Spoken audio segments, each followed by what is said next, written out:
नमस्कार साथियों, स्वागत है आप सभी का अंकित इंस्पायर्स इंडिया पर। मैं हूं अंकित अवस्थी। ट्रंप, जेलेंस्की और नेतन्याहू, इनकी मुलाकात होती है और इनकी मुलाकात 2023 के बाद शायद पहली बार है। ऑन कैमरा पहली बार है, लेकिन इस बात के मायने बड़े सारे निकाले जा रहे हैं। आपको कुछ दिन पहले की घटना याद है, जब ट्रंप के करीबी मित्र लिंडसे ग्राहम की मौत हुई थी और लिंडसे ग्राहम की मौत के पीछे ईरान और रूस का संयुक्त रूप से हाथ बताते हुए मीडिया के अंदर खबरें चलने लगी थी। इस पर हमने एक कवरेज सेशन भी किया था, आज से 2 हफ्ते पहले की बात है। फिर हमने आपको यह जानकारी भी दी थी कि जिस तरह से स्ट्रेट ऑफ हॉर्मुज में दिक्कत हो रखी है, ऐसे ही स्ट्रेट ऑफ कर्च में, जो कि सी ऑफ अजोब और ब्लैक सी को जोड़ता है, वहां पर भी स्ट्रगल्स हो रहे हैं। हमने उसके ऊपर भी आपको एक जानकारी दी थी आज से 11 दिन पहले। हमने आपको यह जानकारी जिस समय दी, उसी समय एक घटना घटी और वो घटना थी कि यूक्रेन ने यहां से बैठ करके कैस्पियन सागर में एक जहाज को निशाना बनाया। कैस्पियन सागर जो ईरान को रूस से जोड़ता है, रूस और ईरान को कनेक्ट करने वाले इस रास्ते में जहां यूक्रेन का कोई लेना देना नहीं है, यूक्रेन ने यहां चलते हुए एक ईरानियन जहाज को निशाना बनाया, जिसमें एक सेलर की मौत हो गई। अब तार जोड़ते जाइए। ईरान से झगड़ कौन रहा था? इजराइल और अमेरिका। ये एक अलग मोर्चे पे लड़ाई चल रही थी। एक मोर्चा और चल रहा था यूक्रेन और रूस का। इस मोर्चे के साथ मिलन हो चुका है। इस बात की पुख्ता पुष्टि कब हुई? जब आज से 4 दिन पहले मैंने आपको एक जानकारी दी थी कि रूस ने ईरान को कोमेटा एम नाम की एक टेक्नोलॉजी दी थी, जिसके चलते रूस के बताए निशाने पर ईरान ने सीआईए के ठिकाने यानी अमेरिकी ठिकानों को निशाना बनाया था। मतलब अब जो पर्दे के पीछे था कि रूस मदद कर रहा है ईरान की, अब वो सबके सामने हो गया है। ऐसे में यूक्रेन और इजराइल का युद्ध जुड़ने लगा है। यानी दो अलग अलग जगहों पर चल रहा जंग अब ओवरऑल रशिया के अगेंस्ट खड़ा हो गया है। यानी कि रूस जो लड़ाई लड़ रहा है, वो लड़ाई यूक्रेन से है और वाया ईरान अमेरिका से है। तो ओवरऑल रूस दोनों ही मोर्चों पर सक्रिय है। अगर ऐसा है, तो ऐसे में ईरान का यूक्रेन को धमकाने वाला स्टेटस आ चुका है। मतलब ईरान अब यूक्रेन को भी टारगेट बनाने के लिए तैयार है। ऐसे में ईरान और यूक्रेन होना हो, या ईरान वर्सेस इजराइल होना हो, यूक्रेन वर्सेस रशिया होना हो, या यूक्रेन वर्सेस ईरान होना हो, ओवरऑल दो बड़ी पार्टी हैं, अमेरिका और रूस। जब दो बड़े गुट मिलकर के कई सारे देशों के साथ जंग की तैयारी में निकलें, तो उसे विश्व युद्ध की संज्ञा दी जाती है। प्रथम विश्व युद्ध हो या द्वितीय विश्व युद्ध, कुछ मुट्ठी भर देशों का एक समूह अन्य मुट्ठी भर देशों के अन्य समूह के साथ ऐसे ही झगड़ा था, लेकिन प्रभावित पूरी दुनिया को कर गया था। विश्व युद्ध की जब बात होती है, तो प्रथम विश्व युद्ध की शुरुआत भी एकदम 1914 में नहीं हुई थी। शुरुआत तो उसकी कोई कम से कम 20 साल पहले बर्लिन की संधि से हो चुकी थी। आज के सेशन में डिटेल चर्चा करेंगे इन सब बातों की। और जब चर्चा करेंगे, तो चर्चा ये कि क्या ये सब मिलकर के वर्ल्ड वॉर की तरफ बढ़ रहे हैं? क्या है नेतन्याहू और ट्रंप की मुलाकात के मायने? इन सब पर डिटेल चर्चा। लेकिन उससे पहले आप सभी को गुरु पूर्णिमा की हार्दिक शुभकामनाएं। आपके द्वारा तमाम संदेश हमें प्राप्त हुए, बहुत सारी शुभकामनाओं के, उसके लिए आपका हृदय की असीम गहराइयों से बहुत सारा धन्यवाद। आप अपना प्यार यूं ही बनाए रखें। हम आपके प्यार पर, आपकी नजरों पर खरे उतरे, उसके लिए निरंतर मेहनत करते रहेंगे। हमारी तरफ से एक छोटा सा प्रयास है आज के दिन, अगर आपको उपयुक्त लगे तो स्वीकार करिएगा। स्वीकार ये कि मेरी जो बुक्स हैं, चाहे फिर वो मैप की किताब हो, चाहे जनरल साइंस एंड टेक्नोलॉजी की या एसएससी की, जिनका ऑन एन एवरेज प्राइस हम 500 रुपए पर बुक रखते हैं, आज के विशेष अवसर पर हमने उन्हें 199 रुपए में किया हुआ है। अगर आपको लगता है कि आप इसको समझते हैं, हमने बहुत अच्छे से बुक्स बनाई हुई हैं, तो आप नीचे दिए गए लिंक में, कमेंट बॉक्स में हमने लिंक पिन किया हुआ है, डिस्क्रिप्शन में भी डाला हुआ है।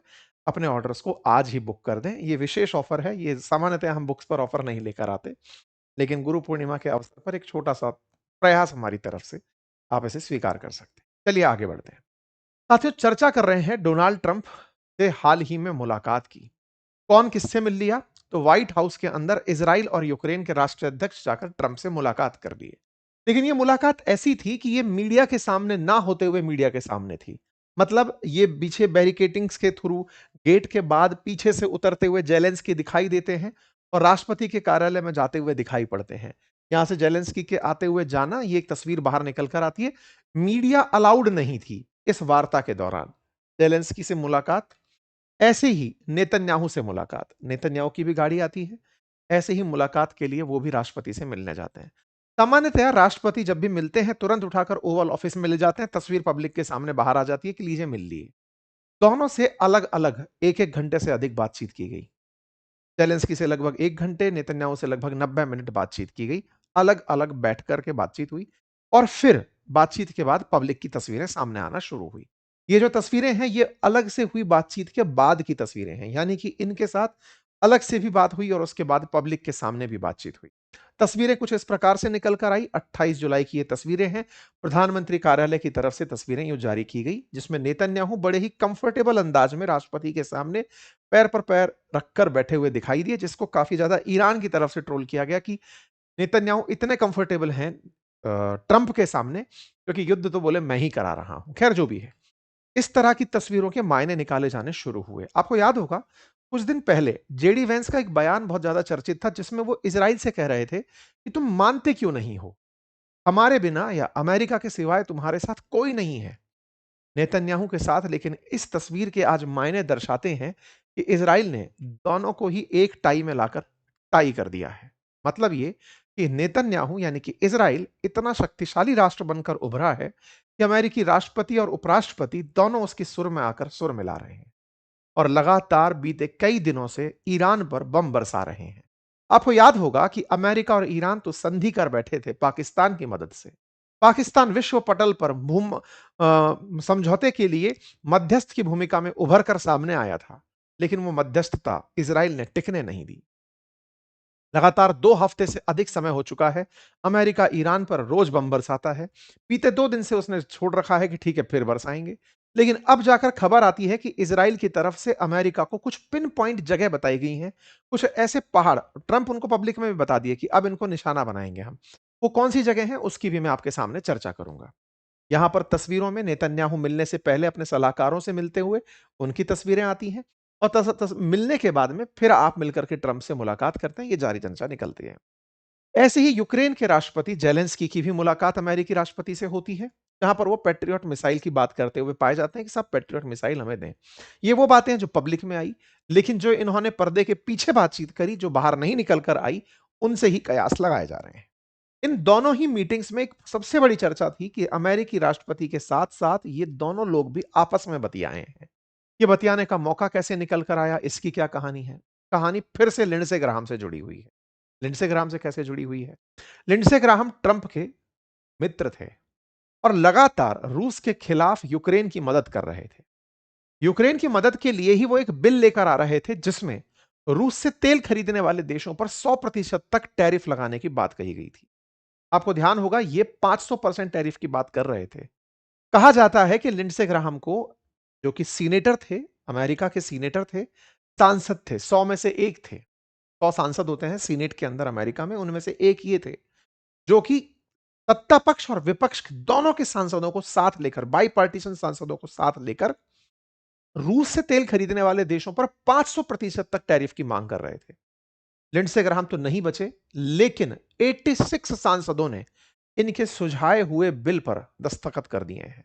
100 में से 86 सांसद जो उच्च सदन के हैं, सीनेट के हैं, उन्होंने यह कहा है कि 100% टैरिफ लगना चाहिए उन देशों पर जो रूस से तेल खरीदते हैं। यानी कि लिंडसे ग्राहम यूक्रेन के इतने कट्टर समर्थक थे। ये वही व्यक्ति हैं जो इज़राइल के समर्थक थे। इज़राइल के लिए सऊदी अरब हो, गल्फ की कंट्रीज हो, अमेरिका हो, इनको लगातार मना के चल रहे थे कि ईरान से लड़ना क्यों जरूरी है। तो ये वो व्यक्ति थे जो दोनों के लिए, यानी यूक्रेन के लिए और इज़राइल के लिए अमेरिका के परम मित्र थे। मतलब अमेरिका में अगर इन दोनों का कोई प्रबल व्यक्ति बैठा था तो लिंडसे ग्राहम था। और इस लिंडसे ग्राहम को रूस या ईरान ने मार दिया, ये सुर्खियां बहुत वायरल हुई, क्योंकि इनके जिंदा रहने से असली नुकसान रूस का हो रहा था और दूसरी तरफ ईरान के ऊपर हमला हुआ वो सबने देखा। लिंडसे ग्राहम की मौत होती है। लेकिन आज चर्चा क्यों कर रहा हूं? क्योंकि लिंडसे ग्राहम का आज फ्यूनरल था। मतलब जिसमें ये मुलाकात किए, वो असल में फ्यूनरल का कार्यक्रम था। लिंडसे ग्राहम के मरने पर हमने पूरा डिटेल सेशन किया, जिसमें ये लोग मुलाकात किए। उसकी तस्वीरें आपके सामने हैं, वॉशिंगटन डीसी की तस्वीरें हैं। आप कहेंगे मर जब इतना पहले गए तो अब फ्यूनरल क्यों? प्रक्रियाएं हैं, राजकीय शोक का तरीका है और इस प्रकार से लिंडसे ग्राहम की मौत के बाद ये फ्यूनरल कार्यक्रम था और उसमें नेतन्याहू और यूक्रेन से जेलेंस्की दोनों पहुंचे थे, क्योंकि ग्राहम के मित्र थे। यहां पर राष्ट्रपति और राष्ट्रपति के साथ में आपको यूक्रेन के जेलेंस्की और नेतन्याहू बैठे दिखाई दे सकते हैं। ये उस फ्यूनरल की तस्वीरें हैं, जुलाई 28 की तस्वीरें, कल की तस्वीरें जो आप देख रहे हैं। इसी जगह पर आप पुतिन और जेलेंस्की की बात, ये सॉरी, जेलेंस्की और नेतन्याहू की बातचीत को भी ऑब्जर्व कर सकते हैं। इन्हीं ने जाकर के फिर ट्रंप को बताया कि साहब, हम पहले भी कह रहे थे कि आपके मित्र को मारने वाला कौन था। हमारे लिए ही आपके मित्र ने अपनी जान गंवाई है, ये समझाने का प्रयास था। तो क्या अमेरिका इनकी बातों में आ गया? बहुत हद तक आ चुका है। मतलब समझिए कि अब इजराइल और यूक्रेन एक साथ लिंडसे ग्राहम के पॉइंट से अमेरिका को यह समझाने का प्रयास कर रहे हैं कि इजराइल और यूक्रेन एक ही तरफ हैं। अब उनकी जंग असल में रूस और ईरान से हो रही है। तो इसका मतलब विश्व युद्ध के अंदर जो अलग अलग मोर्चों पर युद्ध चल रहे थे, वो अब एक ही जगह सिमटते हुए आ रहे हैं। हमें लग रहा था रशिया यूक्रेन चल रहा था, अचानक ईरान इजराइल शुरू हो गया। नहीं, अब ये युद्ध भी आपस में जुड़ते चले जा रहे हैं। दुनिया में फिर से 1914 जैसे माहौल बन रहे हैं, प्रथम विश्व युद्ध जैसे माहौल बन रहे हैं। जब प्रथम विश्व युद्ध की बात होती है तो कहा जाता है कि प्रथम विश्व युद्ध 1914 में शुरू हुआ। वास्तविकता में 1878 के अंदर जो बर्लिन संधि हुई, जिसमें बोस्निया हर्जगोविना का प्रशासन उठाकर ऑस्ट्रो हंगरी को दिया गया था, लेकिन वहां के चाहने वाले लोग जो कि स्लाव थे, वो सर्बिया के साथ जुड़ना चाहते थे। कहते हैं कि इसी संधि से असली युद्ध के जड़ पनप गई थी। इसी के चलते हुए 1908 में ऑस्ट्रो हंगरिया ने इस क्षेत्र पर कब्जा कर लिया, जिससे पूरे बाल्कन क्षेत्र में तनाव बढ़ गया। वही सेम बात, राष्ट्रवाद, साम्राज्यवादी महत्वाकांक्षाएं, सैन्य गठबंधन, असर यह हुआ कि प्रथम विश्व युद्ध आपके सामने आ गया। प्रथम विश्व युद्ध के अंदर सर्बिया के समर्थन में रूस था, तो ऑस्ट्रो हंगरिया के साथ साथ जर्मनी खड़ा था। फ्रांस और ब्रिटेन रूस के पक्ष में उतर गए। बाद में इटली, जापान और अमेरिका भी मित्र राष्ट्रों के रूप में शामिल हो गए और दो बड़े गुट बन गए। एक को मित्र राष्ट्र और दूसरे को सेंट्रल पावर्स कहा गया। विश्व परिदृश्य में कुछ ही देश थे जो झगड़ रहे थे। उनको कुछ इस तरह से टेबल में दिखाया जा सकता है, लेकिन विश्व युद्ध कहलाया। सेंट्रल पावर्स में Germany, Austria Hungary, Ottoman empire और बुल्गारिया थे। वहीं दूसरी तरफ फ्रांस, ब्रिटेन, रूस, इटली, अमेरिका, जापान, ये एक तरफ थे। अमेरिका तो शामिल ही 1917 में हुआ, जब जर्मनी की तरफ से एक सीक्रेट टेलीग्राम मैसेज जो कि भेजा मैक्सिको को गया था, जिसको उकसाया जा रहा था कि क्यों नहीं वो अमेरिका पर हमला करते। अमेरिका ने जब वो टेलीग्राम रिसीव किया कि ये तो भड़काने का काम मेरे खिलाफ चल रहा है, तब 1917 में अमेरिका जाकर युद्ध में शामिल हुआ। 1878 से आग लग चुकी थी, 1914 में जाकर के वो एग्जीक्यूट हुई थी। ऐसे ही गुट बनते चले गए थे और ये गुट की सुगबगाहट फिर से चल रही है। इस युद्ध के अंदर कई पहली बार बहुत सी चीजें हुई, टैंकों का उतरना, जहरी गैस का इस्तेमाल होना, पनडुब्बियों का इस्तेमाल होना, तमाम वो चीजें होना, फाइनली जर्मनी का सरेंडर करना, ये सब हुआ। और आज के परिदृश्य में अगर आप देख रहे हैं तो कुछ वैसा ही चल रहा है। रूस के साथ में आपको अब ईरान दिखाई दे रहा है। चाइना साथ साथ जुड़ता चला जा रहा है। ऐसी ही सारी चीजें, चाहे फिर वो क्यूबा संकट हो रहा हो, वेनेजुएला संकट हो रहा हो, सीरिया संकट हो रहा हो, हर जगह अब पार्टी शीत युद्ध की तरह फिर से बनती हुई दिख रही हैं। शीत युद्ध में अमेरिका रूस आमने सामने नहीं थे, क्योंकि रूस युद्ध नहीं लड़ रहा था। लेकिन रूस इस बार सीधा युद्ध लड़ रहा है। बीते 4-5 साल से वो यूक्रेन से युद्ध लड़ रहा है और ऐसे में अमेरिका हर मोर्चे पर अब रूस को एंगेज करने में लगा है। और इसी एंगेजमेंट में जो हाल ही की घटना हुई, उसने इसमें समझिए कि आग लगा दी है। क्या हुआ? आपको कुछ दिन पहले, आज से 11 दिन पहले मैंने बताया था कि जो स्ट्रेट ऑफ हॉर्मुज में जैसी स्थिति बन रही है, ऐसी ही ब्लैक सी को अजोव सी से जोड़ने वाले कर्च स्ट्रेट पर भी दिक्कत हो रही है। मैंने बताया था 116 रूसी जहाजों को यूक्रेन ने बीते 9 दिनों के अंदर टारगेट किया था। तो रूस यूक्रेन के युद्ध में अचानक ईरान की एंट्री कैसे हुई? तो ईरान की एंट्री ऐसे हुई कि एक एक समुद्र है जिसको कैस्पियन सागर के नाम से जानते हैं। मैंने आपको बताया था कि ब्लैक सी से होते हुए कैस्पियन सी तक बकायदा रिवर्स का जाल बिछा हुआ है, जिससे ईरान अपना माल, क्योंकि कैस्पियन सी से ईरान जुड़ा हुआ है, वो अपने जहाज यहां से भेजता है और यहां से रिवर्स के माध्यम से होते हुए ब्लैक सी में भेजता है। ये पूरा पूरा नेटवर्क है। ईरान लैंड लॉक हो, मतलब ईरान को जब स्टेट ऑफ हॉर्मुज में बंद भी कर दिया गया, तो भी उसके लिए यह ट्रेड पूरी तरह चालू था। ऐसे में ब्लैक सी के किनारे बैठे हुए यूक्रेन ने कैस्पियन सागर में एक जहाज को, जिसमें वेपन जा रहे थे, ऐसा यूक्रेन का कहना है। कहां जा रहे थे? रूस और यूक्रेन के बीच में ट्रेवल हो रहे थे। कहा जा रहा है कि वो जहाज यहां से निकलता और वो ईरान तक जाने वाला था। बताया गया कि उसको फिल ये फिलानोविस्की करके कोई ऑफशोर ऑयल प्लेटफॉर्म है, यहां पर हमला हुआ, रशियन कार्गो शिप्स पर हमला हुआ, और ये जहान अस्त्राखान से होते हुए रस्ट तक जा रहे थे, यहां यूक्रेन ने हमला कर दिया आज से 2 दिन पहले। यह हमला अपने आप में यूक्रेन और ईरान को कन्फ्रंट करा दिया। ईरान बौखला गया। ईरान ने जेलेंस्की को इस बात के लिए भला बुरा सुना दिया। जेलेंस्की खुद बाहर आकर के इस बात को पब्लिक में बता दिए कि हमने ईरानी जहाज को निशाना बनाया। ईरान ने जेलेंस्की की तरफ से या फिर ईरान के यूक्रेन के जो प्रतिनिधि हैं उनको बुलाकर तलब किया और कहा कि तुमने हमें टारगेट क्यों बनाया। जेलेंस्की अपनी तरफ से साफ कहते हुए पाए गए कि ईरान और रूस के बीच में वेपन्स का एक्सचेंज हो रहा था, हमने उसको टारगेट किया। इसका मतलब यूक्रेन अब बैठा बैठा केवल ईरान रूस के साथ ही जंग नहीं लड़ रहा है, अब वो ईरान के ऊपर भी निशाने बना रहा है। जो बात पहले तक क्लियर थी कि यूक्रेन में हमला करने के लिए ईरान ने रूस को शहीद ड्रोन दिए थे, अब वो बात यहां पर सिद्ध होती हुई दिखाई दी। मैंने कोमेटा एम टेक्नोलॉजी आज से 3 दिन पहले जो मैंने एक सेशन किया था जिसमें मैंने बताया था कि रूस ने ईरान के शहीद ड्रोन्स में कोमेटा एम टेक्नोलॉजी लगाई, जिसके चलते अब उन्हें जैम नहीं किया जा सकता। ईरान के शहीद ड्रोन कहीं भी घुस करके बड़े सारे अमेरिकी ठिकानों पर अगर टारगेट करके हमला कर रहे हैं, उसके पीछे का रीजन यह है कि उनके ड्रोन्स को आप जाम ही नहीं कर पा रहे हो। वो सैटेलाइट्स के थ्रू अभी भी नेविगेट हो रहे हैं, यानी कि इस पूरी घटनाक्रम में अब सबकी सब आपस में जुड़ते चले जा रहे हैं।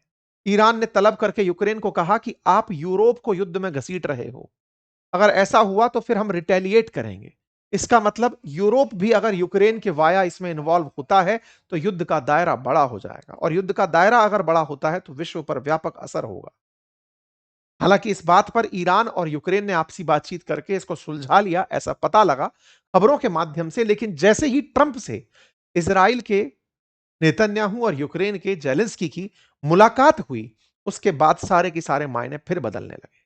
कहा गया कि व्हाइट हाउस में बातचीत हुई और नेतन्याहू ने ईरान के एक पहाड़ जिसका नाम है पिक एक्स माउंटेन, उसके बारे में जानकारी दी। किसने किसको जानकारी दी? नेतन्याहू ने अपनी मोसाद के थ्रू जानकारी जुटाई और कहा अमेरिकी राष्ट्रपति से कि जिस नतांज न्यूक्लियर फैसिलिटी को आप टारगेट कर रहे हैं, असल में उसकी बगल में एक पिकैक्स माउंटेन है। उस माउंटेन के नीचे इन लोगों ने न्यूक्लियर कैपेबल सिस्टम डेवलप किए हैं। मतलब जो बार बार कहा जाता है कि ईरान परमाणु हथियार बना रहा है, जो न्यूक्लियर एनरिचमेंट चल रहा है, वो असल में पिकैक्स माउंटेन के नीचे चल रहा है। उसकी तस्वीरें बकायदा साझा की गई। बोले ये जो माउंटेन आपको ऊपर से दिख रहा है 1600 मीटर ऊंचाई से, और उसके नीचे फिर जो ड्रिल करके इन्होंने जगह बनाई है, वहां पर ये लोग न्यूक्लियर एक्सपेरिमेंट कर रहे हैं। ये तस्वीरें बाहर निकाली गई। इसराइल ने अमेरिका से कहा कि इस पिक एक्स माउंटेन के नीचे ही इनकी न्यूक्लियर फैसिलिटी कुछ इस प्रकार से बनी हुई। अगर इतना ऊंचा पहाड़ 1600 मीटर ऊंचा पहाड़, अमेरिका कैसी भी मिसाइल चला ले, वो इन जगहों पर जाकर के निशाना नहीं लगा पाता। कोई भी मिसाइल इतना अंदर तक घुस करके वार नहीं कर पा रही। बोले इन्होंने पहाड़ के नीचे पूरा अंडरग्राउंड सिटी बसा रखा है, जहां पर इनका न्यूक्लियर एनरिचमेंट न्यूक्लियर वेपन के लिए चल रहा है। ट्रंप ने इस बात को एक्सेप्ट किया। डोनाल्ड ट्रंप ने नई वार्निंग ईरान को दी और कहा कि पिकैक्स माउंटेन और हमें वहां पर स्ट्राइक करनी होगी। जुलाई 28। आप कहेंगे सर ऐसे बता के स्ट्राइक करेंगे तो वो तो लोग भाग जाएंगे। वास्तविकता में ये इतनी बड़ी फैसिलिटी है कि जानबूझ करके भी भागा नहीं जा सकता। हो सकता है कि ये केवल इसीलिए वार्निंग दी गई हो कि निकलो यहां से, निकलोगे तो टारगेट बना देंगे। लेकिन अब यह पब्लिक के सामने आ चुका है कि भाई जैसे भारत को पता है पाकिस्तान के बारे में कहूटा, ऐसे ही इजराइल ने अमेरिका को पिक एक्स करके जो माउंटेन है उसके नीचे की जानकारी दे दी है कि सर यहां पर हमला करो, यहां पर सारा सेटअप बैठा हुआ है। ट्रंप ने कल के दिन पब्लिकली इस बात को बता दिया। इसका मतलब युद्ध के अंदर अब पार्टीज बनना शुरू हो चुकी। रूस और ईरान खुल के सामने आ चुके हैं। अमेरिका यूक्रेन और इजराइल के साथ आ चुका है, और इस तरह से साथ आया है कि आने वाले समय में ना केवल यूक्रेन की हिफाजत होगी, बल्कि इजराइल के साथ मिलकर के सारे कार्य किए जाएंगे। जहां तक बात हो यूक्रेन की, तो जो 100% टैरिफ वाली बात है, उसको 86 सांसदों ने साइन कर दिया। यह बड़ा नंबर है।